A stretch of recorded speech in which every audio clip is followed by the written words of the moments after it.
Hey, everybody. We'd like to welcome you back to Trail Hunter USA. This is Eric Taylor here with Brent. We are got a special guest today, Derick with Racket Roof Racks. And I can just a little testimony real quick. I was one of the first ones to purchase his rack back in November or December of last year in 2022, I guess that was. Is that right? Yeah. And the surprising thing to me was when I called the phone number, he picked it up and answered. So I can guarantee if you get on the website, call the number, he will pick it right up. And that was the first impression that I had that, it was obvious that this is a great company and was going to work out real well. So things went by. I finally got mine and I love it. And he's here with us today. And I'm going to turn it over to Brent. I'll keep it short and sweet, which is always hard for me because I love to talk. So, no, welcome back, everybody. We're super excited about having someone like Derick here that we can call a friend, and we can also just be really excited about his product. So this will be Campfire Talk number 2 with our friend Derick. Derick, take off. And welcome. Wait, what show is this? I was just messing with you guys. Hey, no, thank you for having me on the show. Yeah, appreciate the time, the opportunity to kind of tell you a little bit about myself and kind of my vision for the company. And yeah, good time to always joke around with you two. And yeah, Eric's not lying. I mean, for sure, the first go around for the company was a little bit interesting, but once we got it figured out, it's panned out fairly well. Yeah, I can verify that. It's part of your story now. Yeah. He is definitely part of my story. I know we need to put a Racket shirt on him at some point in time. Yeah. I just got to send it out, man. I've been trying to get a hat ever since last December. So, but it's all good, man. Tell us something about you, Derick. Something that, obviously we'll get into other things as we move forward a little bit. But, part of our favorite part and the reason we'd like to and get to call you friend is we've got to know you.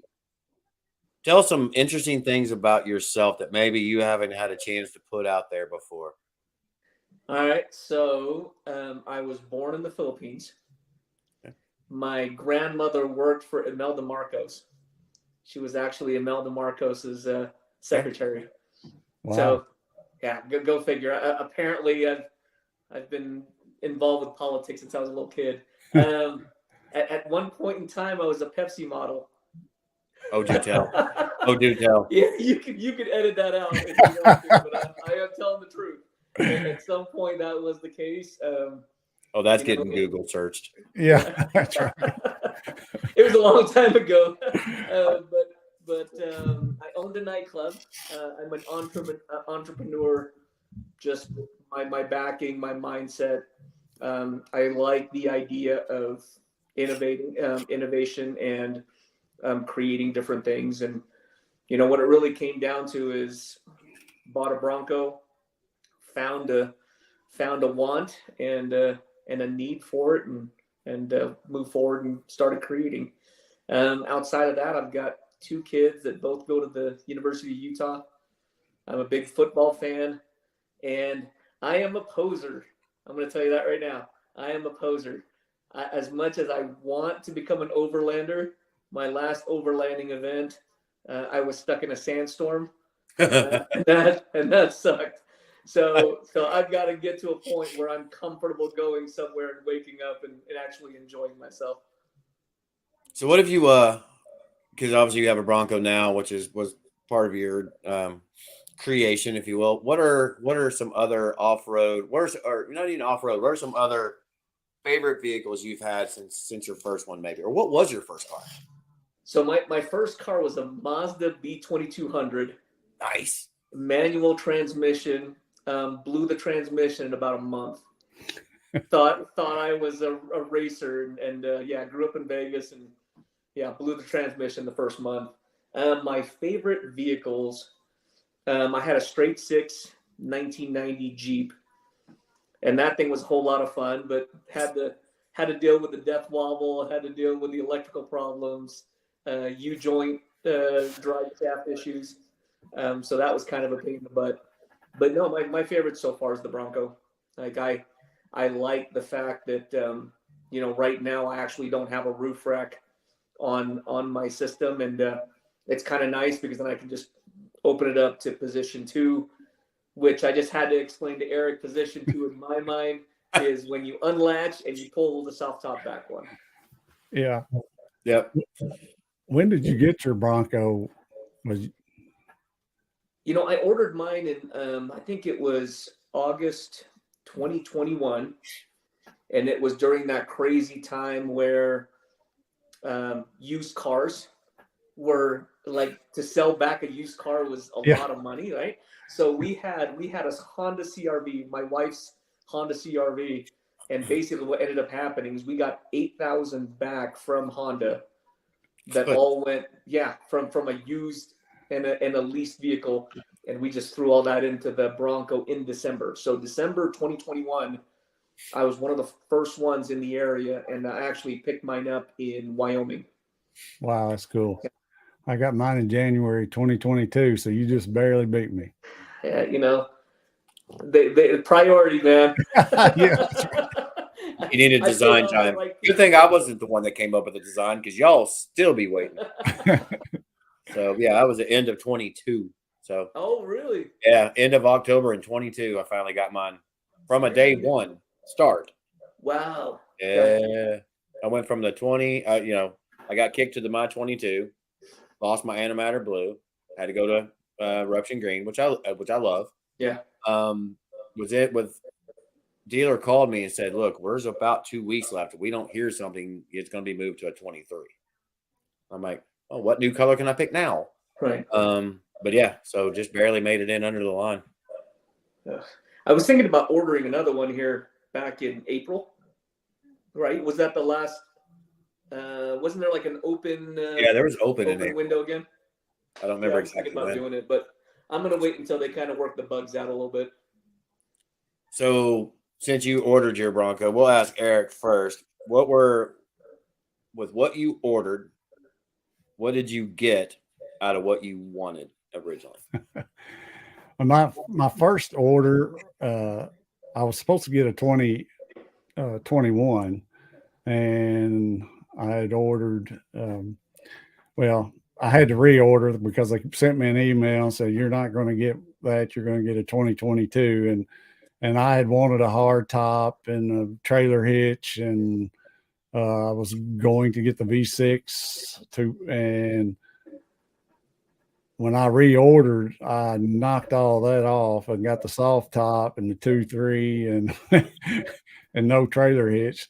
And it worked because like the next month they contacted me and told me, I'd be getting mine probably in December, and I got it in January. So I had to knock the hard top off, and that was the biggest thing. The 2.3 liters, I've not had a single problem with it, and I really like it. So that hadn't been a big deal. Did you get the Sasquatch then, or no? No, I didn't get I just got the Badlands without the Sasquatch because I knew I was going to lift it and put bigger tires anyway. So and it came with a great suspension system. So there wasn't any need for me to pay extra for the Sasquatch. Nice. So we'll use this as a segue question to move into our next section. So Derick, what did you ask for and what did you get? Ordered a hard top. That I didn't get the hard top. Ordered the Sasquatch package, and that got kiboshed because I wanted a manual transmission 4-door. And as soon as I mentioned manual, they were like, "Yeah, you're going to be stuck with a 2.3." And if you want the Sasquatch, there was a couple of other factors. I think it was the lockers or something else that delayed it. And it was kind of funny because I was working with the guy, and he just flat out told me, if you want the roof, the hard top, it's going to be another 6 months. I'm like, okay, never mind. All right. If you want the Sasquatch, it's going to be another 6 months on top of that. So yeah, when everything was said and done, got the soft top, got the manual transmission, got the 4-door, got the black. But I wish I would have gotten the Sasquatch just so, I wouldn't be spending extra money on upgrading the suspension. Yeah, you would. You still would. It's fine. But if you need to believe that, that's fine. Yeah, I think at some point my Bronco now is just going to be my show pony. I'm going to throw it on a trailer somewhere and then ship it around different places. But yeah, I'll probably end up trying to buy one. So take us from when you got your Bronco to this. So yeah, if you guys are not familiar with the Raket roof rack, basically it's a lightweight removable roof rack that's compatible with any of the 4-door models. So whether it's a soft top, a hard top, a Bronco Raptor, and then we've also got the 2-door. But basically it started even before I got my Bronco. A buddy of mine had a Dodge Ram that was fully decked out for overlanding. I told him how jealous I was, and I was actually going to start setting my F-150 up for overlanding. And then I got the call for the Bronco saying, hey, this thing's coming in. So I started looking around at all the different roof rack companies and all the different options. And point blank, and I'll say this in the least political way, I did not like what I saw out there. No.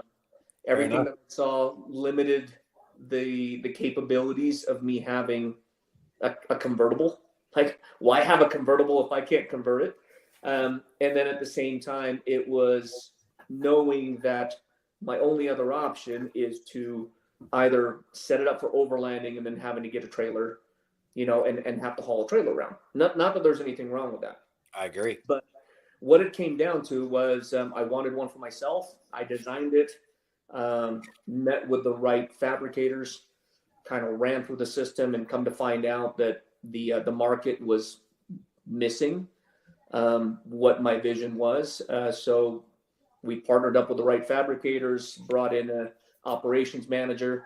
I've got a marketing background, so all the dumb stuff that you see on social media is mainly me. And it just kind of took off from there. Cool. You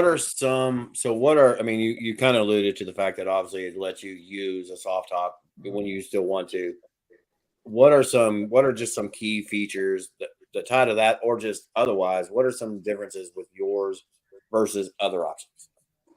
The biggest difference is, one, it is modular.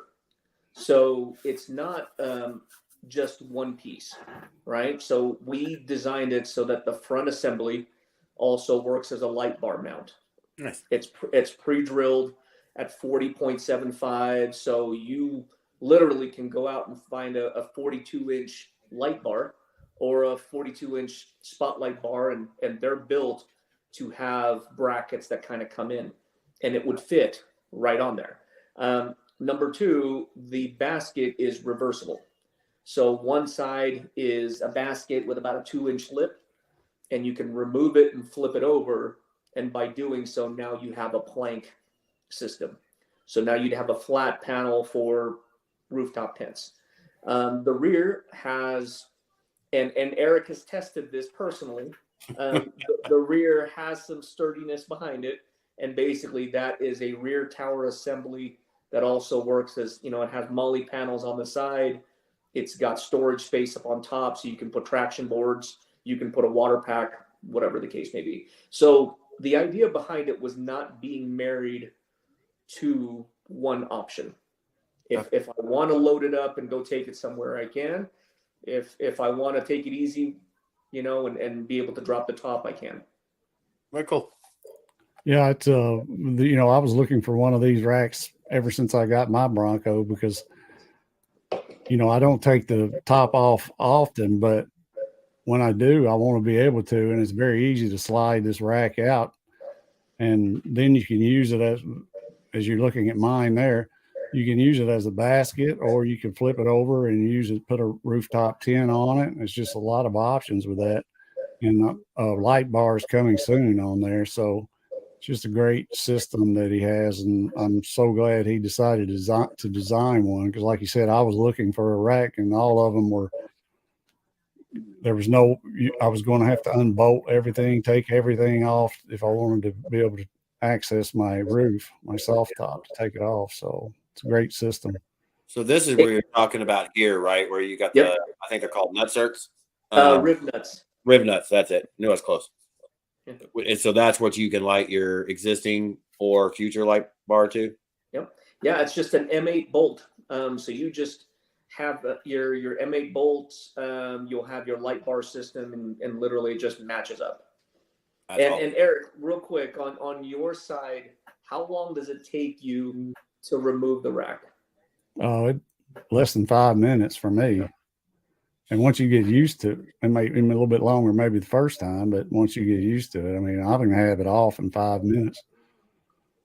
That's even a long time. I'm just guessing is no more than 5 minutes. No, and that's what we looked for. We wanted to have that flexibility. And again, you're not having to unbolt everything. You can just it's those 4 safety pins that are optional, and it's 4 locking bolts. You remove the 4 locking bolts, it slides out. Yep. So we'll look at the next thing, but the good news is, if you guys have ever seen Eric, you are not required to have arms like Eric to be able to get the roof off. It is very lightweight, very easy for us average guys and ladies to do. You don't need guns like Eric has. So if you ever meet Eric, you'll understand, and we'll move from there. So, I mean, you've done a heck of a job. You found a problem, you found a solution.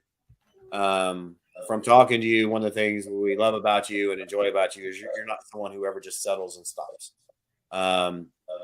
Pretty sure your mind is still going on things you can do different. So what have you got moving forward? Absolutely nothing. No, I'm joking. Oh. Yeah. No, we've got a new design where we are creating what I'm calling a back rack. And the idea behind it is it's still going to build off of the same mounting system, but now we are creating a piece that will just be for the rear portion of the Bronco. There's a lot of design that's going to be going into this for the simple fact that, 1, it needs to be extremely stable. 2, it has to work somewhat on a latch and hinge system, because we want to have access to, when you have a soft top, you've got to have access to that rear hatch. So the idea behind it is it will have locking pins. It will have hinges up on top, so it can actually pivot if you decide to open up that rear hatch. We've got 2 designers working on this right now. We should have a prototype by mid-July. Oh, wow. And looking to have it in the market by either mid-August or late August. Okay, so we're pushing hard on this. Yeah, you're moving along well then. Yeah, I just before we got on this call, one of the other things that I just mentioned to you guys is we're also looking at a hinge system, which will also allow you to pull that rear tower back.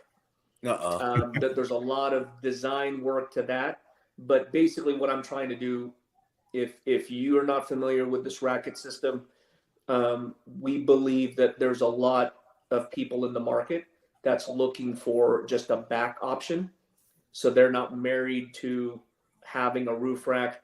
If you have a soft top and you're driving around, Brent, yeah, for sure. If you're driving around, you can literally just pull over, open up your soft top, and it's not going to affect that back rack. That will also come standard with some T-slot rails, and then we'll redesign the Molly panels. I'm assuming the Molly panels will look a lot like the ones on the rear tower assembly, just so you have access to all the fasteners you need. We're looking at the basket's going to be about 26 inches lengthwise, and right now we're trying to mimic and match the current basket size, so it will flow, from front to back. Now, will you also have this rear section where it's kind of flip up, flip down, so it can create a basket and a flat as well? Nope, we're going to keep this one flat, and the main reason why is this will be fully compatible with the current Raket system. Okay. So if you're a Raket owner, we're not alienating you. We're not making you buy and change up what you already have. It's a matter of just adding to it and just improving the current system. The reason why we decided to go with the flat side overall is because we want to place those T-slot rails, and we feel that there's going to be enough fastening points to be able to use it that way instead of a basket. Right now with the rack, the current rack, it's a 3-inch vertical on both sides. This one's going to be probably 2 to 2.5 inches. Okay. Because we want it to be flush. If you have both pieces on, we want it to be flush and sit the same height. No, well, I think this is absolutely brilliant. And, you know, Yeah. Eric owns a rack of yours. I don't. It's not because I don't love them. I talk your products up and down all day long. It's just I love my soft top. I love being able to flip it open all the time. That I would be riding around 9 times out of 10 without that center section in. I have an expedition trailer I use, so a lot of my gear goes there. So this is just brilliant for guys like myself who are going out setting up base camp. We need a rack to hold some, but we don't need all the room that you guys who don't do the trailer side of things do. So this is, I mean, it's a win-win. I get to use the soft top. I can do position 1, 2, hopefully 3 pretty easily, and still have a rack to carry the extra gear when I'm off road. So I love it. So just to clarify something, and this is an important part to this, whether you're currently a Racket owner or you start off, and I'm kind of calling this, it's kind of like the gateway rack, right? I call it the gateway rack because the simple fact is you can actually buy the rear tower, the side mounts, and this back rack by itself, and then at a later time upgrade and add the basket. Cool. And upgrade and add the front assembly. So it's not a requirement to buy a whole new system. From the beginning, the big thing we've always looked at is we wanted to make something that is kind of a frame system. So the frame system works well because we build something and we add to it. We don't build it and have to rebuild it again and have to rebuild it. That's cool. Man, you've done an absolutely amazing job at this. Yeah. It's as much fun to look at your products as it is to hang out with you. We have sat for hours and talked, just hanging out. We'll try not to have everybody else have to deal with it. If you want to hang out with us that long, find an event that we're all going to be at. Come hang out at the real campfire. Eric will take care and cook all your food. Don't worry. He's really good at s'mores too. But unfortunately, I know we need to let you go. I know you've got things to do and you're a busy guy. We appreciate your time. Love having you as a friend. Love having you on here. We'll have to get you back. You know, as you continue to move forward with this, love to continue to show it off and help spread the word of Raket Design. Well, thank you. And just like what Eric said, at some point in time, I'm going to change the phone number on the website. So you guys quit calling me, and it'll go to someone else that'll be willing to answer the phone at 7 o'clock in the morning. So call him now, or you will never get a hold of him. Oh man! So, but for the time being, I did want to mention this. So right now we are opening up orders for our next batch, July 1st, because we've got one left from this last batch. We've sold out the rest of it. Awesome. So I do want to add real quick. We were talking about this earlier. I know how I use my Bronco. Eric knows how he uses his. Derick has his way he uses. This is a video that we'd really love to have you guys comment on. Leave us what do you do? What position do you ride around with your soft top closed all the time? Are you a 2? Are you a 3? What position are you in? Which way do you like to use it the best? What about the options that Derick has now? It fits you perfectly. Just help provide feedback for all of us here, for the trail hunter guy, for Racket. We'd love to hear yours. Love to read and see what you guys are using it for. Yeah, remember position 1 is closed, so that's Eric. He likes his closed. Brent is position 2. He likes his one back, and then I'm 2 or 3. So. But yeah, position 3 is when you're dropping all the way back, and we definitely value the opinion. So leave comments on the video, and then I'll check in and see if we need to work on the back rack faster or we need to work on the hinges faster. Can't wait, man. Well, we appreciate it, Derick. Thanks for coming on with us, buddy. It's always good to see you. And like you said, guys, just if you like the video, hit that like button and leave comments. It pushes this video out to more people. And we love seeing you guys, and hopefully we'll see you guys at an event pretty soon. And if not, well, we'll just see you later on this channel. So take care. See you guys on the trail. Keep drinking Pepsi. Yeah.